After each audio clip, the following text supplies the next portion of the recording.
Hello நண்பா நண்பீஸ் எல்லாருக்கும் வணக்கம். இன்னைக்கு இந்த வீடியோவில் என்ன பார்க்க போகிறோம் அப்படின்னு பார்த்தீங்கன்னா, நம்ம எல்லா அப்ளிகேஷனுமே காமனாக யூஸ் பண்ணக்கூடிய ஒரு அப்ளிகேஷன் அப்படின்னு பார்த்தோம் அப்படின்னா கீபோர்ட் அப்ளிகேஷன் தான். அது வாட்ஸ்அப் ஆகட்டும், ஃபேஸ்புக் ஆகட்டும், இன்ஸ்டாகிராம் ஆகட்டும், ஏன் எந்த அப்ளிகேஷனாக இருந்தாலுமே நம்ம டைப் பண்ணணும் அப்படின்னு நினச்சோம் அப்படின்னாலே நம்ம கீபோர்ட் அப்ளிகேஷன் தான் யூஸ் பண்ணுவோம். அந்த மாதிரி ஒரு கீபோர்ட் அப்ளிகேஷனில் உங்களுக்கே தெரியாத, நீங்கள் இருக்கும் பயன்படுத்தாத ரொம்பவே சீக்ரெட் அண்ட் ரொம்பவே யூஸ்ஃபுல்லான 5 கீபோர்ட் ட்ரிக்ஸ் பற்றி தான் நீங்கள் வீடியோவில் பார்க்க போகிறோம். இந்த 5 கீபோர்ட் ட்ரிக்ஸ்மே பார்த்தீங்கன்னா சில பேருக்கு தெரிஞ்சிருக்கலாம், நிறைய பேருக்கு தெரியாமல் இருக்கிறதுக்கு வாய்ப்பு இருக்குது அப்படின்றனால இந்த வீடியோ நான் பண்ணியிருக்கேன்.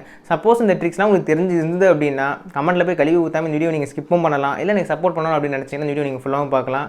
அது உங்களோட சாய்ஸ் தான். ஸோ நீங்கள் என்ன பண்ணணும் அதை பண்ணிக்கோங்க. ஹே காய்ஸ், நீங்கள் பார்த்துட்டு இருக்கிறது எம்கே டெக். என்னோட பேர் எம்கே. வீடியோ பார்த்தது வீடியோ பிடிச்சிருந்துச்சு அப்படின்னா like button, subscribe bell icon இதெல்லாம் ப்ரெஸ் பண்ணிக்கோங்க. Let's get started.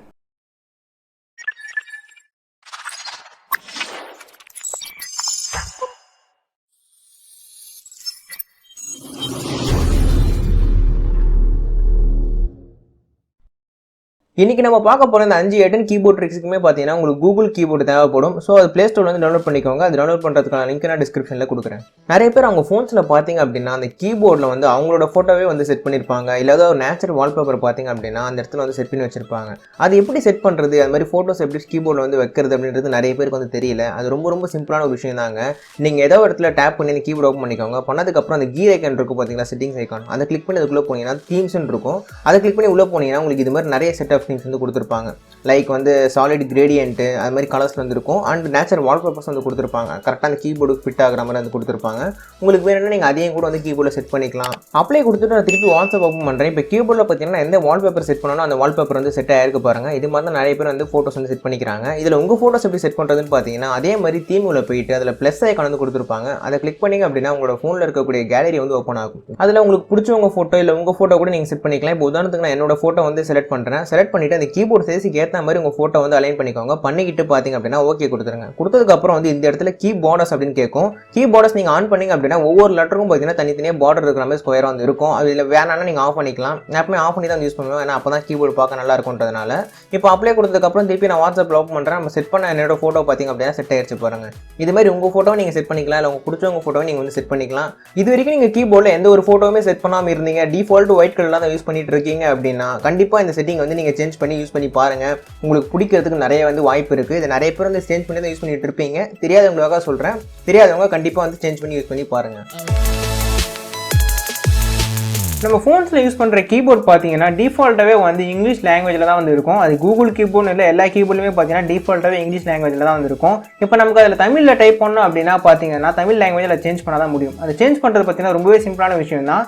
Space bar அதில் ஹோல்ட் பண்ணி பிடிச்சிங்க அப்படின்னா நீங்கள் அதில் ஒரு பாப்பப் ஓப்பன் ஆகும். அதில் நீங்கள் தமிழ் செலக்ட் பண்ணிக்கலாம்.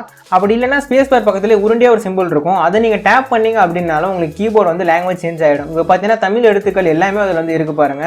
12 உயிர் எழுத்துக்கள் இருக்குது, 18 மெய் எழுத்துக்கள் அண்ட் உயிர்மை எழுத்துக்கள் 216 இருக்குது. டோட்டலாக பார்த்தீங்க அப்படின்னா 247 எழுத்துக்களும் பார்த்தீங்க அப்படின்னா அதில் ஃபுல்லாகவே கொடுத்துருப்பாங்க.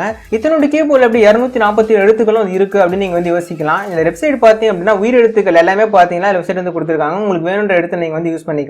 ரைட் சைட் பார்த்தீங்க அப்படின்னா மெய் எழுத்துக்கள் 18மே கொடுத்துருக்காங்க. அதே நீங்கள் டேரெக்டாக யூஸ் பண்ணிக்கலாம். இதில் உயிர்மை எழுத்துக்கள் எங்கே இருக்குது அப்படின்னு நீங்கள் யோசிக்கலாம். உங்களுக்கு உயிர்மை எழுத்துக்கள் வேணும் அப்படின்னா மெய் எழுத்துக்களை நீங்கள் டச் பண்ணீங்க அப்படின்னா அந்த உயிர் எழுத்துக்கள் எல்லாமே பார்த்தீங்க அப்படின்னா உயிர்மை எழுத்துக்களாக சேஞ்ச் ஆகிடும். அதான் உங்களுக்கு வேணுன்ற மாதிரி நீங்கள் லெட்டர்ஸ்லாம் யூஸ் பண்ணிக்கலாம். இங்கிலீஷில் கீபோர்டில் டைப் பண்ண தெரியாதவங்களா இது மாதிரி கீபோர்டு லாங்குவேஜை தமிழில் சேஞ்ச் பண்ணிட்டு டைப் பண்ணி யூஸ் பண்ணி பாருங்கள். ரொம்பவே யூஸ்ஃபுல்லான ஒரு ஃபீச்சர் தான் இது. ஸோ ட்ரை பண்ணி பாருங்கள்.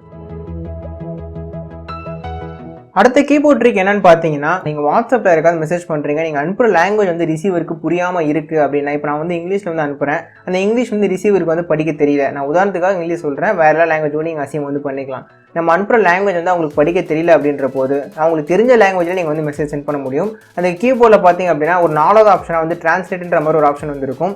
அதை கிளிக் பண்ணிட்டு பார்த்தீங்கன்னா நீங்கள் எந்த லாங்குவேஜ்லேருந்து எந்த லாங்குவேஜ் கன்வெர்ட் ஆகணும் அப்படின்ற அதில் செட் பண்ணி வச்சுட்டு, இப்போ நான் இங்கிலீஷில் அவ்வாரின்னு சொல்லிட்டு டைப் பண்ணுறேன், தமிழில் பார்த்தீங்க அப்படின்னா எப்படி இருக்கீங்க அப்படின்னு சொல்லிட்டு மாதிரி இருக்குது பார்த்தீங்களா.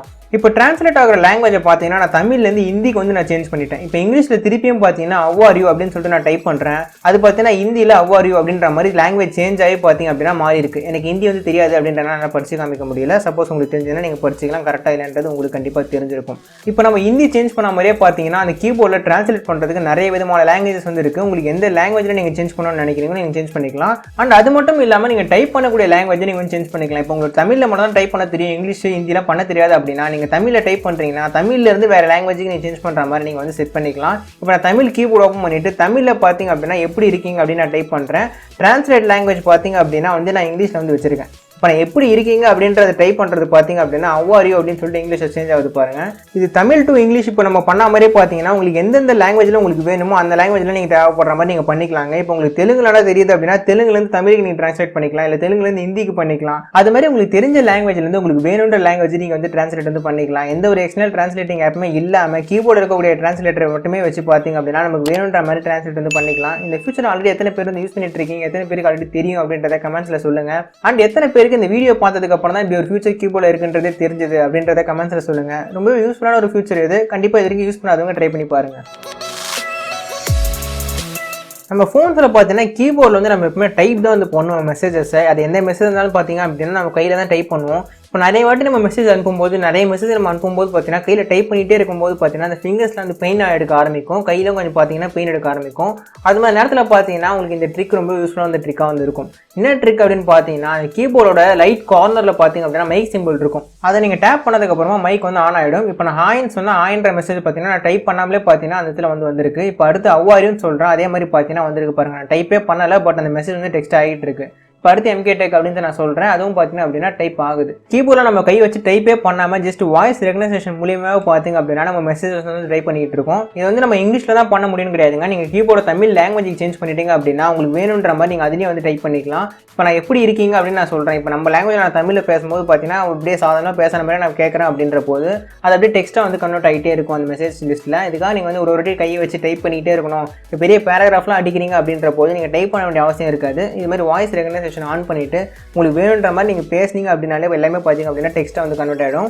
இது பார்த்தீங்கன்னா ரொம்ப சிம்பிளஸ்ட் வே தான் சொல்லணும் டைப் பண்ணுறதுக்கு. நிறைய பேர் வந்து ரொம்ப கையிலேயே வச்சுட்டு ஹோல்ட் பண்ணி ரொம்ப நேரமாக டைப் பண்ணிட்டு இருப்பாங்க, ஹேண்ட்ஸ்லாம் ரொம்ப பெயின் எடுக்க ஆரம்பிக்கும். அது மாதிரி இல்லாமல் இது மாதிரி வாய்ஸ் மூலியமாக பார்த்தீங்க அப்படின்னா மெசேஜஸ் வந்து நம்மளால் சென்ட் பண்ண முடியும். நான் அதிகமாக யூஸ் பண்ணக்கூடிய ஒரு ஃபியூச்சர்னே கூட சொல்லலாம். அந்த கூகுள் கீபோர்டில் அந்த வாய்ஸ் ரெகனைசேஷன் ரொம்ப யூஸ்ஃபுல்லான ஃபியூச்சர் தான் இந்த கூகுள் கீபோர்டில். கண்டிப்பாக நீங்களும் ட்ரை பண்ணி பாருங்கள். நம்ம அடுத்ததாக பார்க்கக்கூடிய கீபோர்ட் ட்ரிக் என்னன்னு பார்த்தீங்க அப்படின்னா நம்ம ஃபோன்ஸை மோஸ்ட்டாக ஒன் ஹேண்டில் வச்சு தான் யூஸ் பண்ணுவோம். மெசேஜும் டைப் பண்ணும்போது நம்ம ஒன் ஹேண்டில் வச்சு தான் டைப் பண்ணுவோம். அது மாதிரி இருக்கும்போது டைப் பண்ணுறதுக்கு ரொம்பவே கஷ்டமாக வந்து இருக்கும் இப்போ இருக்கிற ஃபோன்ஸ்லாம். ஏன்னா டிஸ்பிளே ரொம்ப பெருசாக இருக்கிறதுனால. அதுக்காக பார்த்தீங்கன்னா கீபோர்டில் ஒன் ஹேண்ட் மோடுன்ற மாதிரி ஒரு மோட் வந்து கொடுத்துருக்காங்க. அது எப்படி எனேபிள் பண்ணுறதுனா கமாவை ஹோல்ட் பண்ணிங்க அப்படின்னா உங்களுக்கு அதில் எமோஜி ப்ளஸ் ஒன் ஹேண்ட் மோடுன்ற மாதிரி ஆப்ஷன் வந்து காமிக்கும். அதில் ஒன் ஹேண்ட் மோட டேப் பண்ணிங்கன்னா உங்களுக்கு கீபோர்டு இது மாதிரி வந்து சின்னதாக வந்து சேஞ்ச் ஆகிடும். இப்போ பார்த்தீங்கன்னா உங்களுக்கு கட்டவரில் நீங்கள் லாஸ்ட் வரைக்கும் எடுத்துகிட்டு போய் டைப் பண்ண வேண்டிய அவசியம் வந்து கிடையாது. அந்த கீபோர்டே இப்போ சின்னதாக இருக்கிறதுனால பார்த்தீங்கன்னா உங்களுக்கு டைப் பண்ணுறதுக்கு ரொம்ப ஈஸியாக வந்து இருக்கும். ஒன் ஹேண்டில் நீங்கள் ஈஸியாக ஃபோனை ஹோல்ட் பண்ணி டைப் பண்ண முடியும். போனை நீங்க எந்த கையில வச்சிட்டு இருக்கீங்களோ அதுக்கு தகுந்த மாதிரி பாத்தீங்கன்னா போன்ல இருக்கக்கூடிய அந்த கீபோர்டும் பாத்தீங்கன்னா லெஃப்ட் ஆர் ரைட் சைடு ரெண்டு சைடுமே வந்து சேஞ்ச் பண்ணிக்க முடியும் உங்களால. கீபோர்டு நீங்க பழைய மாதிரி சேஞ்ச் பண்ணணும்னு நினைச்சீங்கன்னா அந்த ஏரோ மார்க்குக்கு மேலேயே பாத்தீங்கன்னா என்ன ஒரிஜினல் மாதிரி ஒரு ஆப்ஷன் வந்து போட்டிருப்பாங்க. அது நீங்க டேப் பண்ணீங்க அப்படின்னா கீபோர்டு வந்து பழைய சைஸ்க்கே வந்து சேஞ்ச் ஆயிடும். போனை மோஸ்டா சிங்கிள் ஹேண்ட்ல யூஸ் பண்ணி டைப் பண்றவங்களுக்கு இந்த ஃபியூச்சர் யூஸ்ஃபுல்லா வந்து இருக்கும். ஸோ கண்டிப்பா ட்ரை பண்ணி பாருங்க. இந்த 5 கீபோர்ட் ட்ரிக்ஸுமே உங்களுக்கு ரொம்ப யூஸ்ஃபுல்லாக இருந்திருக்கும் அப்படின்னு நினைக்கிறேன். இதில் எத்தனை ட்ரிக்ஸ் உங்களுக்கு தெரியாமல் இருந்தது, எத்தனை ட்ரிக்ஸ் வந்து உங்களுக்கு ரொம்ப யூஸ்ஃபுல்லாக இருக்கும் அப்படின்னு நீங்கள் நினைக்கிறீங்க, அதெல்லாம் கமெண்ட் செக்ஷனில் சொல்லுங்கள். இந்த வீடியோ உங்களுக்கு பிடிச்சிருந்துச்சு அப்படின்னா லைக் பண்ணிக்கோங்க, பிடிக்கல அப்படின்னா தாராளமாக டிஸ்லைக் வந்து பண்ணிக்கலாம். பட் ஏன் டிஸ்லைக் பண்ணீங்க, இதனால் இந்த வீடியோவில் டிஸ்லைக் பண்ணீங்க, அதற்கான ரீசன் வந்து கமெண்ட்ஸில் சொல்லுங்கள். அப்போ தான் நம்ம வீடியோ வந்து நம்ம இம்ப்ரூவ் பண்ணிக்க முடியும், என்ன மிஸ்டேக்ன்ற தெரிஞ்சுக்கிட்டு. ஸோ அதை கமெண்ட்ஸில் சொல்லுங்கள். இதே மாதிரி நிறைய வீடியோஸ் உங்களுக்கு வேணும் அப்படின்னு நினச்சிங்கன்னா நம்ம சேனலை சப்ஸ்கிரைப் பண்ணிட்டு பக்கத்தில் பெல்லைக்கான ப்ரெஸ் பண்ணிக்கோங்க. அது பக்கத்தில் ஆல் ஒரு ஆப்ஷன் காமிக்கும், அது வந்து ப்ரெஸ் பண்ணிக்கோங்க. இந்த வீடியோ பற்றியோ நம்ம சேனலை பற்றியோ நீங்கள் ஏதாவது சொல்லணும், ஏதாவது ஃபீட்பேக் சஜஷன் சொல்லணும் அப்படின்னு நினச்சிங்கன்னா தாராளமாக கமெண்ட்டில் சொல்லலாம். இந்த வீடியோ நீங்க ஃபுல்லா பார்த்திருந்தீங்க அப்படின்னா அது #MK டெக் அப்படின்னு சொல்லிட்டு கமெண்ட்ல சொல்லுங்க. இதே மாதிரி சூப்பரான வீடியோவோட சூப்பரான கண்டென்ட்டோட அடுத்த வீடியோல உங்களை சந்திக்கிறேன். அது வரைக்கும் சைனிங் ஆஃப் ஹியர் யுவர் வாட்சிங் MK டெக். என்னோட பேர் MK. Have a nice day and thanks for watching the video. Bye.